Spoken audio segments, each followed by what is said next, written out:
Alright, we're working on a 2012 Dodge Durango here. We're going to be replacing the front struts or shocks on here. Now these are, I knew they were really bouncy.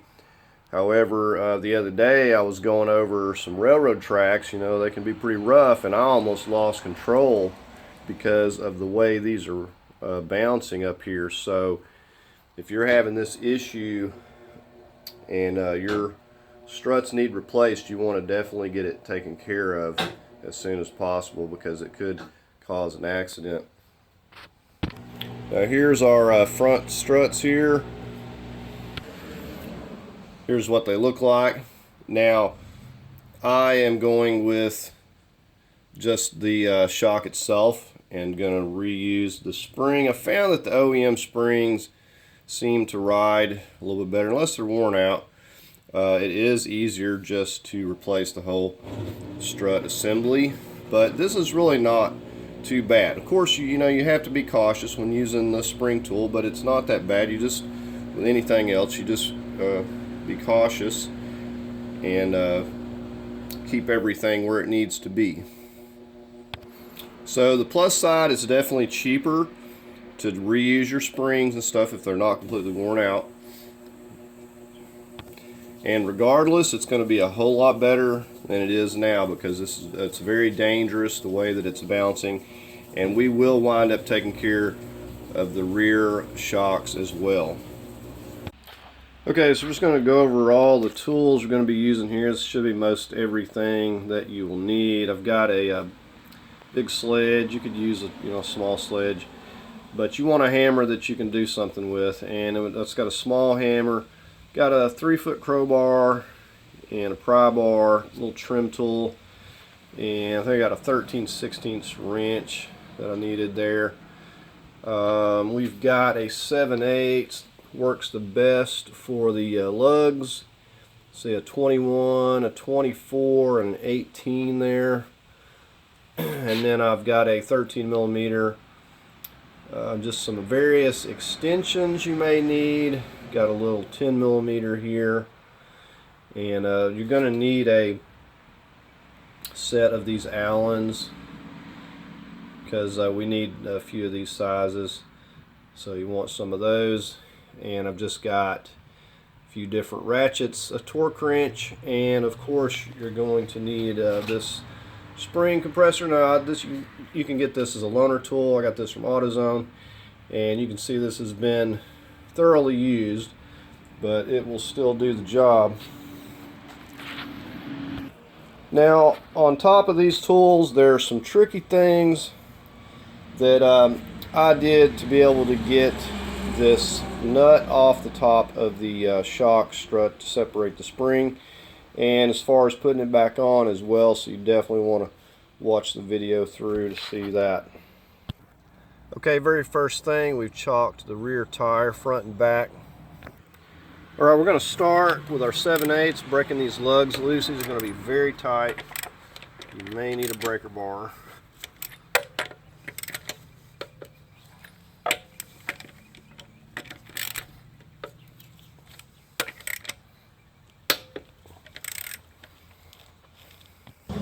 Okay, we're just lifting it back here on this part of the frame.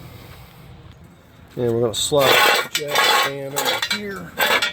We have to lift it a little more. Okay, now we can go ahead and just finish removing the wheel.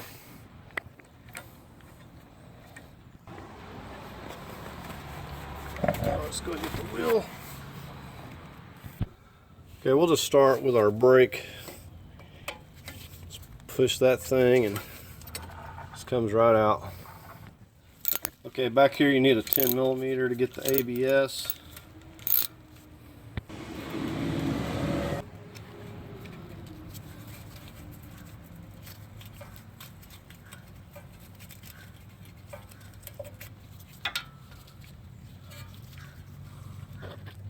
Okay, now the ABS clips right here, you need to get it loose. It's all but certain to break. They usually do. It'll just break off in the hole there, but you don't really need it. See, it broke. Go ahead while you're at it and just pop ABS out.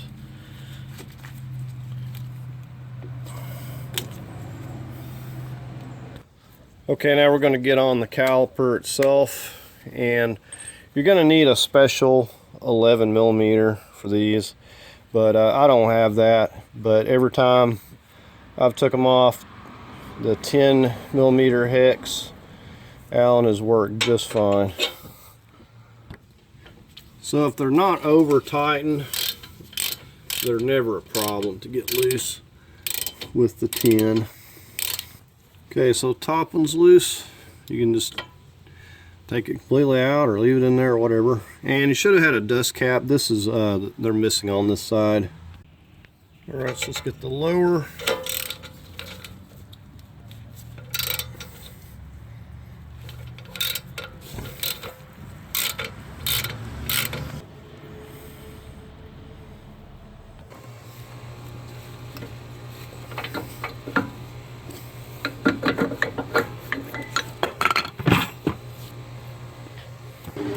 Okay, next thing up, our upper control arm.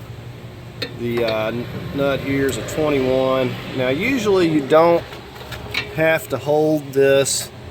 This takes the Allen, but usually removing it, because it's locked in there, you don't have to hold it. But we'll see.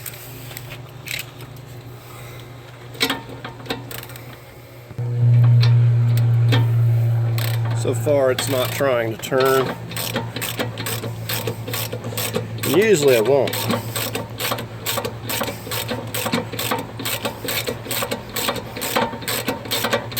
Alright, so we're just going to finish removing that. Okay, so there's that 21mm nut.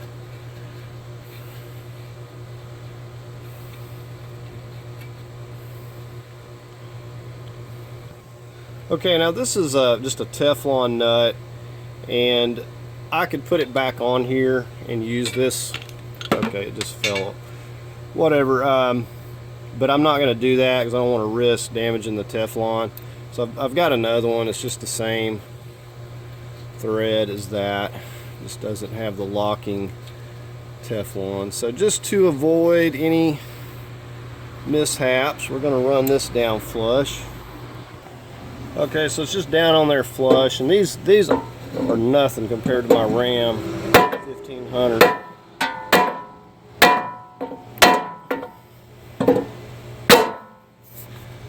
Three hits. Okay, now you want to kind of get a hand on this. This is going to drop down, so we're going to kind of brace it. It's going to want to fall down here a little bit.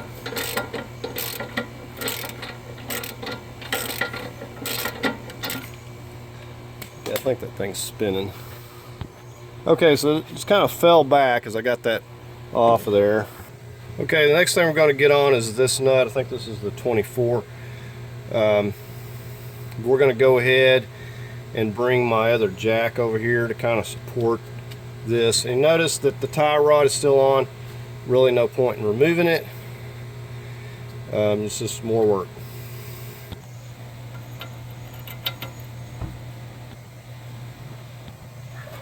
So we just got the jack set under here, just kind of supporting it. Okay, now this one here may try to spin on me. This one usually will just drop down. But we'll see what it's going to do. It's coming loose so far. I don't think it's spinning. It might be. Okay, the whole thing is spinning already. Now I don't have a 24 wrench, but I do have a 15/16. I'm just going to place that on there. Get it set up good. Okay, so we've got an 8mm hex. We're just going to place that in there. And what we're going to actually do is, like we're tightening, so we're going to turn this like we're tightening it, and it's going to back the nut off. So that's all I'm doing, because it's just spinning. Let's do this till we get this completely off. Now get a hand on this knuckle. This thing is very heavy.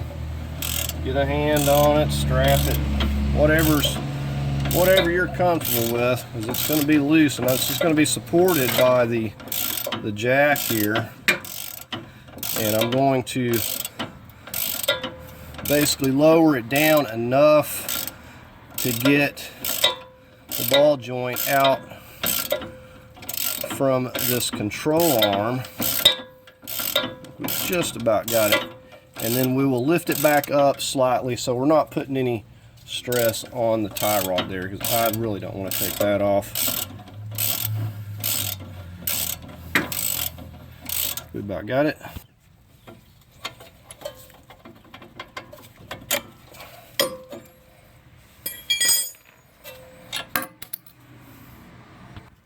See, that is a big Teflon nut. Okay, we're going to see if we can't just lower this down a little bit so we can get this out from under here.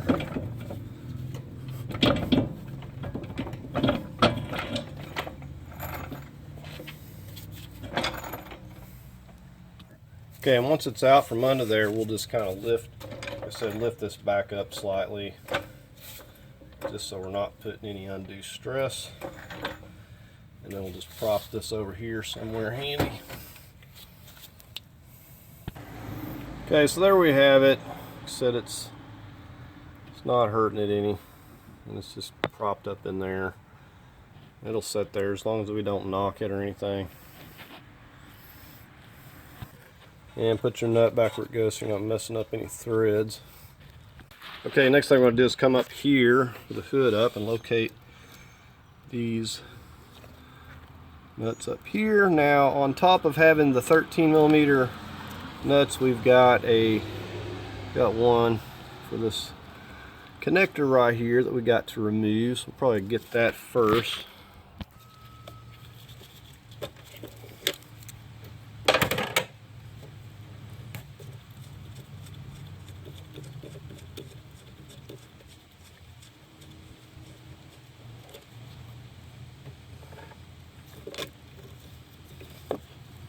Let's set that out of the way.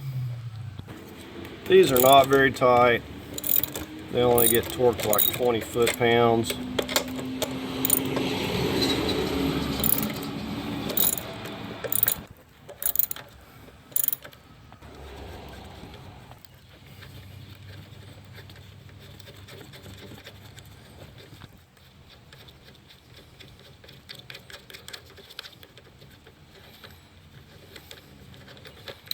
Alright, so we'll go back underneath here. Okay, you'll notice the setup. We got a 24mm socket, 13/16 on this side, holding the bolt head, and the nut is on this side over here. So this is going to be very tight. You're going to need a breaker bar and possibly a cheater pipe. We're using a 13/16, just the bolt head, and doubtful you'll need this initially. Okay, so you can see that I've got the breaker bar and I've got an extension here because this is really tight. These get torqued, I think, 170 foot-pounds. Alright, so let's see what we can do with it here. I've got it moving, that's a good sign. I'll reposition it here. I'm still using the cheater pipe.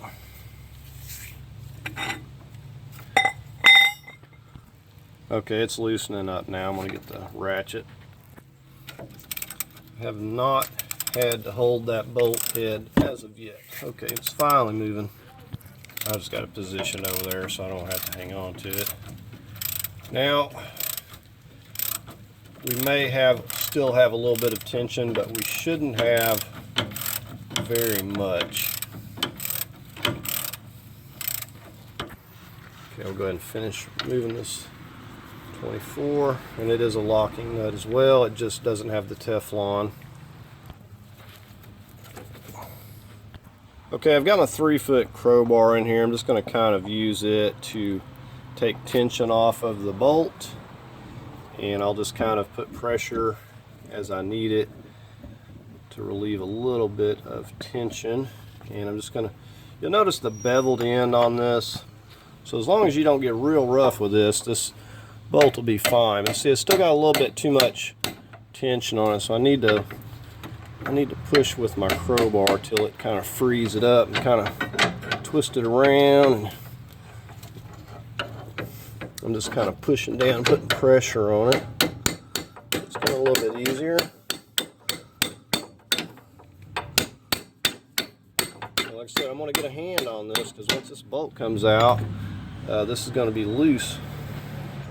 Now it's not going to fall down on the ground, but it is going to fall down. If you see, like up here, like this is kind of holding in place, but it's going to want to fall down, so I'm going to get a hand on it. It's pretty well loose here. I'm just going to see if I can't tap it through here. So I'm going to keep a hand. It's just in a little bit of a bind.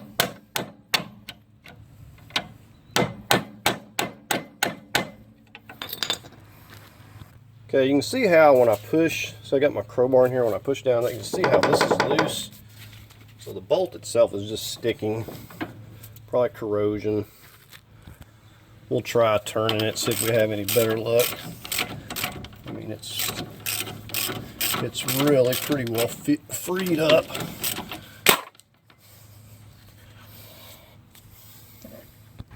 Okay, I've repositioned the crowbar in here, and I found setting on the end of this back here while pulling on it's working out the best. Right, so we're going to have to get a hand on it here.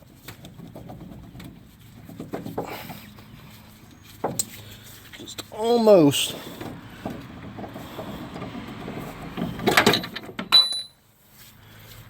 Alright. Okay, and you can see it didn't go anywhere. It just fell down here. It's just kind of resting in place. So we'll go ahead and get it pulled out of here.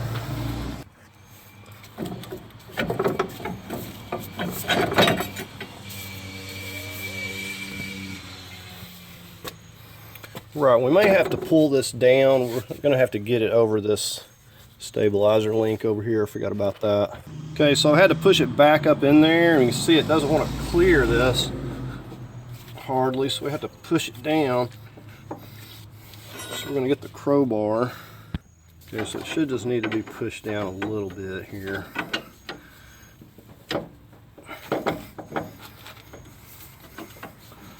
Just don't have it right where I need it just yet. Right, there we go.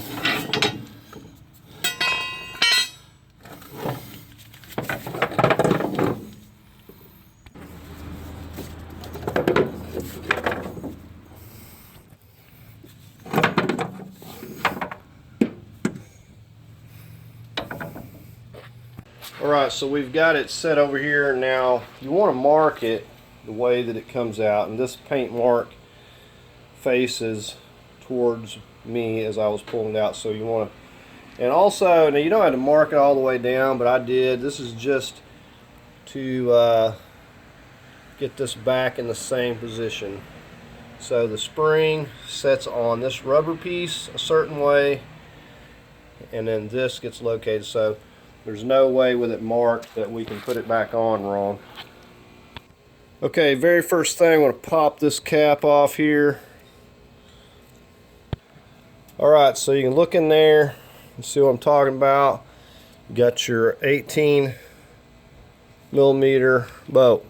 Now I am not taking this off. I repeat, I'm not taking it off. All I'm doing is breaking this loose because it's tight. So while it's loaded, the pressure, I'm just going to use this to break it loose. Alright, I had to move it down here. It's crushing my box. Okay, that's all I'm going to do right there. It's loose. Alright, now we're going to put these on. Putting the bolt head in. 19 millimeter. It's going to be going down here. So I'm trying to think of how I did this before. Okay, so got it placed. We want to just place them apart from one another, one on one side, one on the other, and just wherever we can get it. We're going to have to compress it down pretty good. We're going to have to take this down. We're only going to have like this much by the time we pull this down. Alright, so we got our 19 millimeter, and we just kind of got them across from one another. Don't put your hands near these bolts. They get like sharp burrs and they'll cut your hand. So we're just going to alternate. And you know, ideally when I'm doing this, like I said, this is facing sideways, and I, you know, get back too, you know, in case this did break or something went wrong. You don't want to be where it can get you, so just being cautious.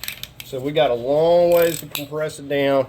I'm just going to go from side to side, and you want to be extra cautious. If you have an extra set of these, you could, you know, put a couple more on there. But we're just going to go back and forth, nothing to it, until we can see this spring is loose. Then we're going to have to continue to compress it. Like I said, we'll have to compress it down pretty good.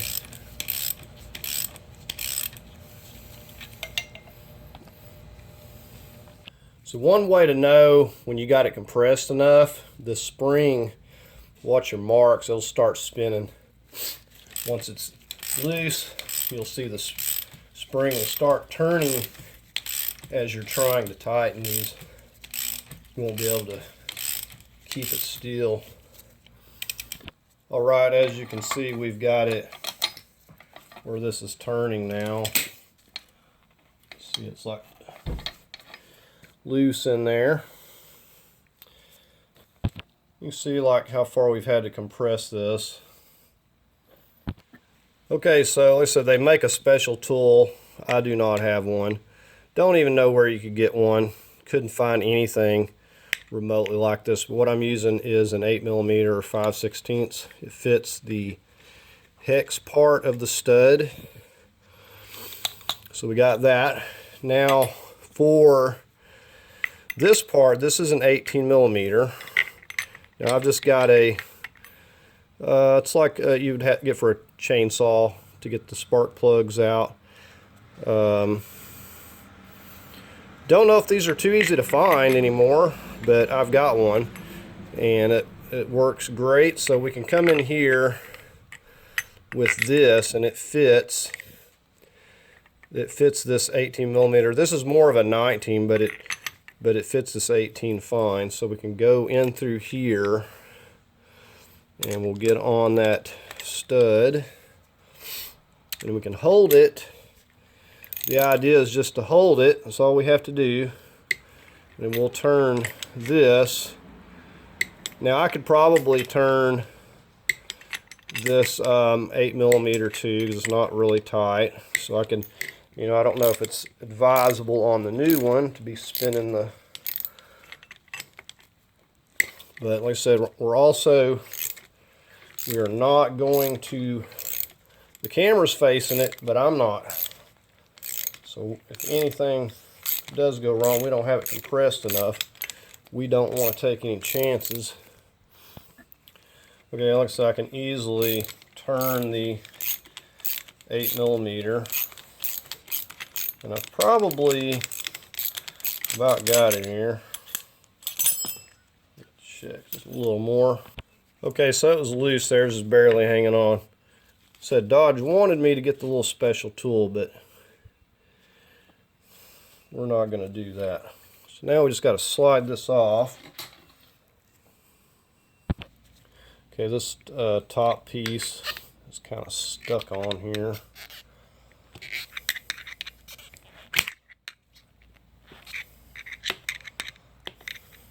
So all this looks fine. We're going to be reusing all this. So a lot of times the OEM springs are better than the aftermarket.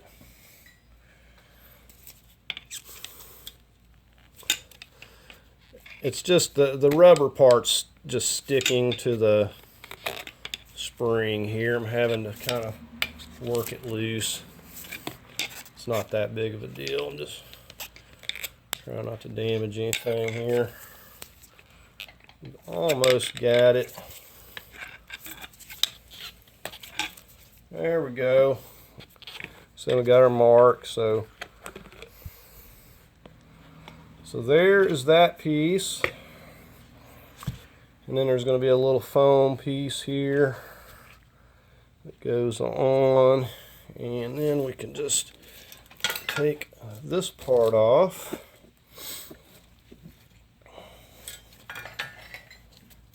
Set that aside. All right, now we got to work on this for a second. We need this rubber piece right here, but we can't slide it off because that's there. All right, so you just take you a chisel or a punch or something. Knock that right off of there. There we have it. All right, so we're all done with this. Let's get our new one over here. So you'll notice we got our strut shock setting just the way this one is.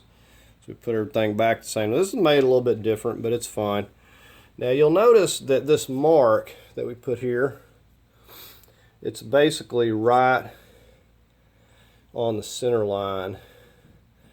So they have kind of like have some nubs here that holds this piece on the OEM, but we're just going to put us a mark in the same spot just as a reference. We'll just put it right here, right along the center line.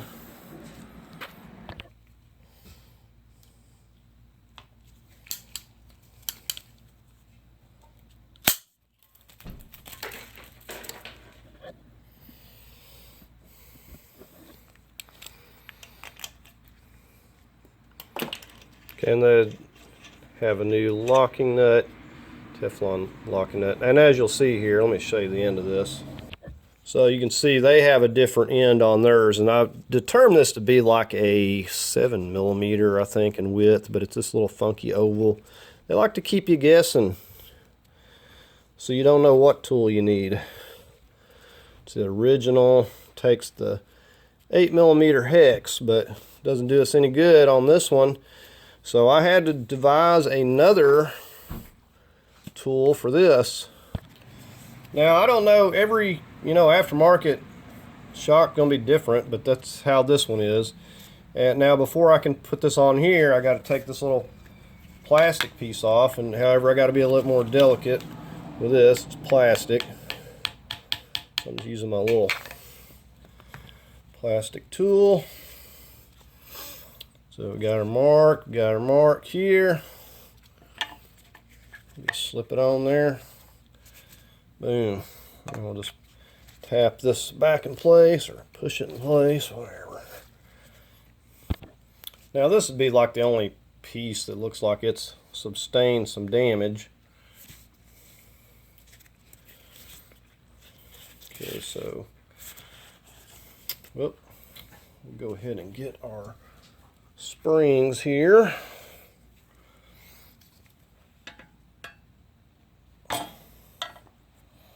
Everything's lined up.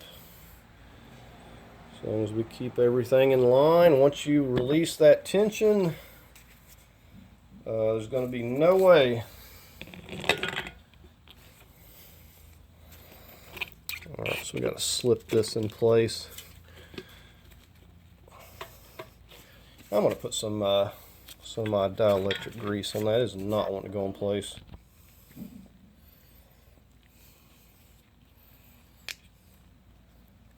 I'm just tired of fighting with this thing. See if that's going to help me.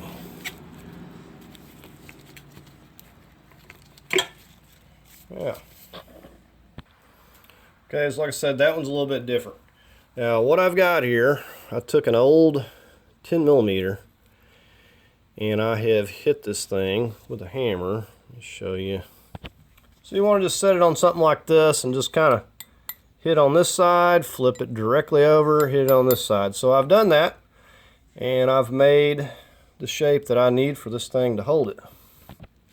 So first I'm going to, so to get the 19mm nut on in place. You got to get in place enough to where I can start my tool here anyway. So just got it started enough where I can get my tool on there. And again, this right here fits it perfectly. And now I've got to hold the end of that. I got just a quarter inch, and I'm going to go in here and I'm going to find the end of that. I just have to have enough length to be able to get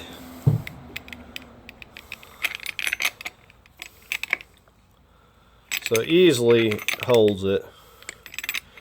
I could even tighten it. I just don't want to push my luck. It is just something I made from a socket. So we're just going to do this. I'm just holding it by hand until it bottoms out. I honestly don't even know what tool that you need. I know they make some special sockets that look like an O2, like it's got a groove, and they got a bunch of different sizes and stuff. So, like I said, the nut for the original is 18. This one's a 19, so I'd have to have it both sockets. I don't know how much they are. And then you still got to go in through that little slot to hold it, and this works perfectly fine.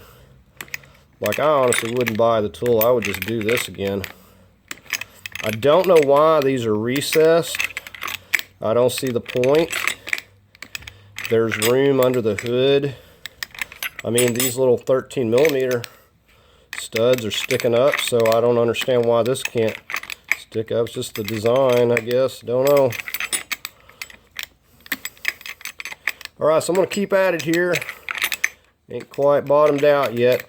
And once we bottom out, we're going to stop. We will torque it once we get it in the vehicle. Not worried about torquing it right now. Now, I probably already mentioned this, but in case I didn't, you cannot find these special tools without ordering them. So before you start this job, make absolutely certain that you at least got one of these little T-handled spark plug tools. And at the very least, you can sacrifice a little 10mm socket and make something hold it. Like I said, everyone's different, so another aftermarket could have a different size. Like, it's just going to depend on the brand. Alright, so I finally got it snugged. I can't move it anymore. I got to get my little socket back off here. And as you can see, we didn't hurt this thing a bit. Okay, so all we got to do now is just get the tension off of here. So we've got our, and we'll have to make sure, because it will spin while it's loose. We'll have to make sure we got it in position. Alright, so we about got it here, and it is equally as time consuming loosening these off as it is putting them on. So it's not that bad. So the price difference is usually quite a bit for the complete loaded struts, and I would argue that the springs usually aren't the same. So if you're not going OEM,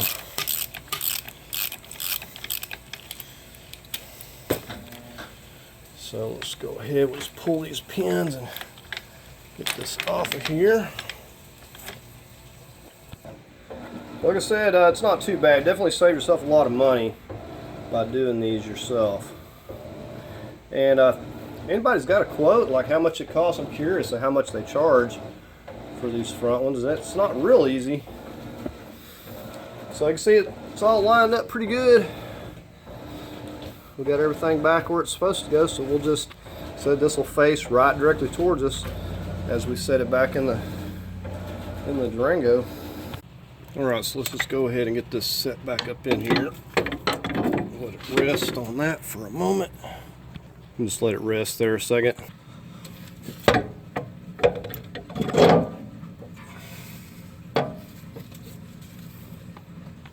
Alright, so I've got it in place, and I've just pushed this control arm down and set it on that stabilizer link. It's just enough to keep it pushed up there until I get the 13 millimeters in.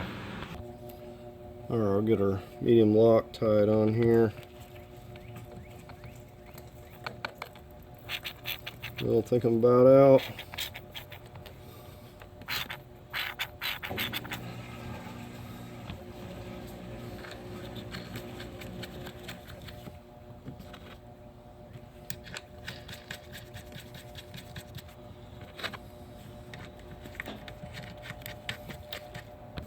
Or we're going to go 20 foot-pounds.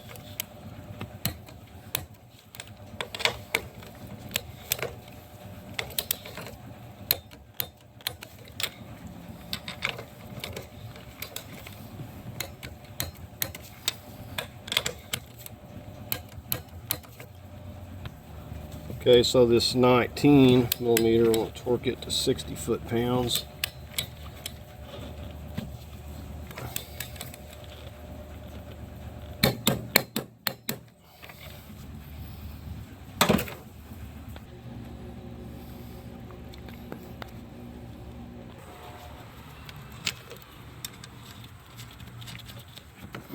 I'm not worried about torquing this. I'm going to snug it up.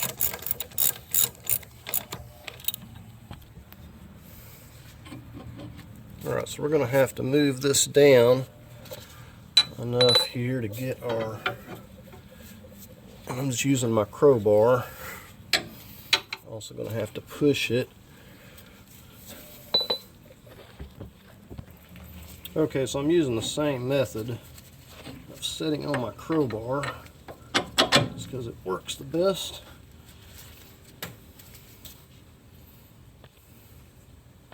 Alright, let's see.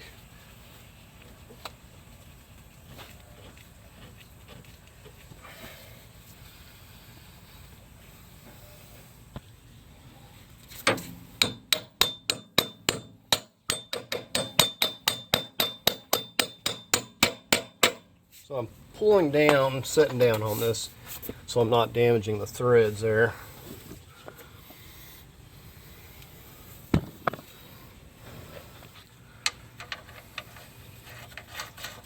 And this is self-locking.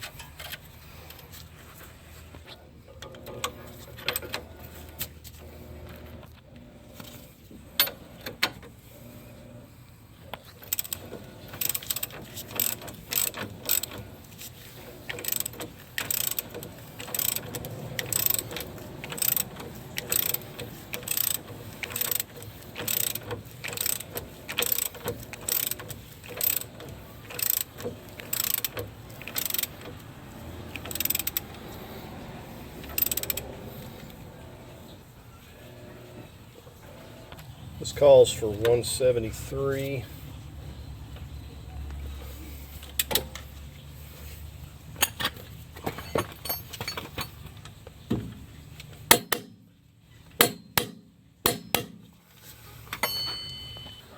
Okay, I'm basically going to lower my jack and just wheel it back under there and then kind of lift it up into place.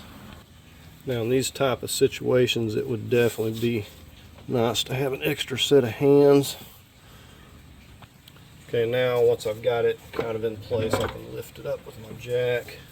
I'll go ahead and get that locking nut.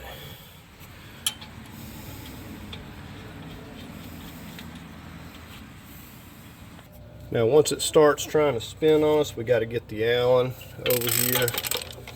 It's probably going to start spinning. It's spinning, I think. This is a 8mm hex.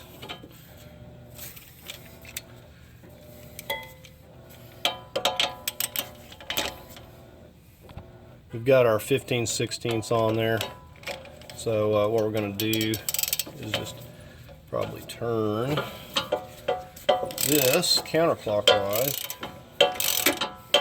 until we get this thing. Once we get it run down where it's up against the control arm, it'll stop spinning. Okay, that's snug right there. We'll go ahead and get our 24 millimeter. And we're going to torque this to 170.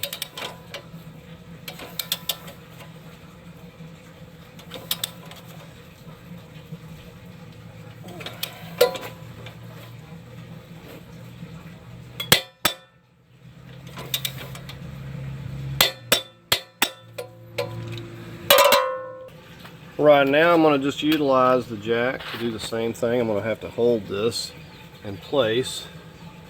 I'm just lift it up using the jack here. Okay, I'm right under the ball joint. I'm only lifted a little bit, not a lot. Okay, now we're going to get under here carefully with our pry bar, and we're going to push this down till we get it into the place. Then we'll put the nut on. Now as you can see, that will pull it right down there. Again, this has its own locking, but it will spin and we'll have to hold it. Alright, so we got our 13/16. We'll slip that on there. We've got our 6 millimeter hex.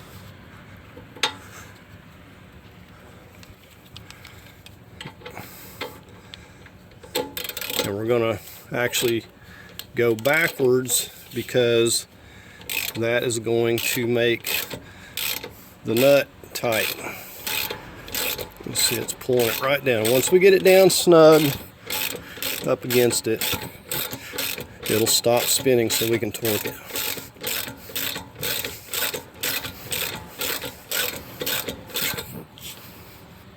Alright, so that's tight. Alright, we're going to torque this to 70 foot-pounds.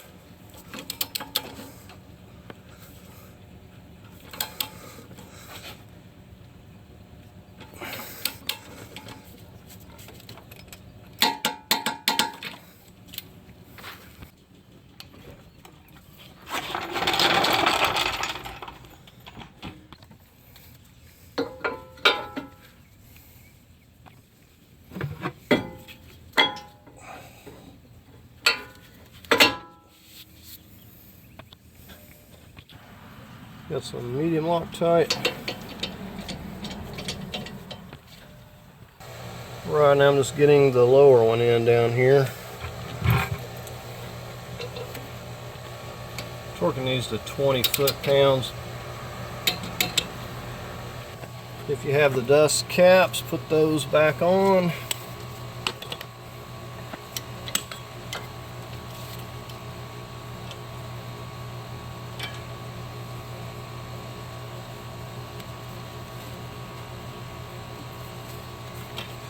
And this clip broke, so we're not going to worry about that.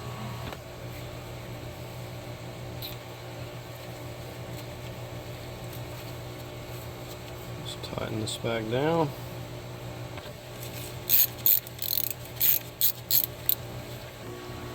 Alright, get our clamp.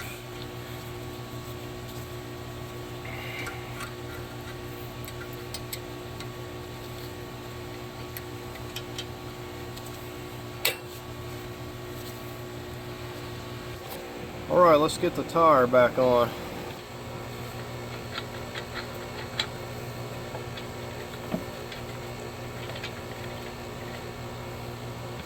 Alright, so the jack stand is out. We'll go ahead and get it lowered so we can torque our wheels.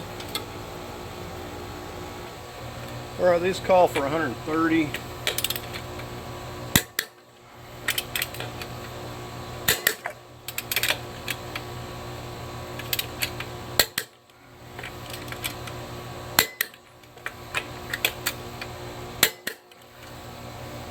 Alright, so that's going to do it for the video. It's trying to get dark on me. They're definitely way better than they were before. And hopefully there's some helpful information in here as far as getting that 18 millimeter off the top of that strut and having the tool to do that without having to go hunt down special tools, because they're not going to have them in the stores. So it's something you'd have to order at the very least. So anyways, I hope you enjoyed the video, found this helpful. If you did, give it a thumbs up. Thanks for watching.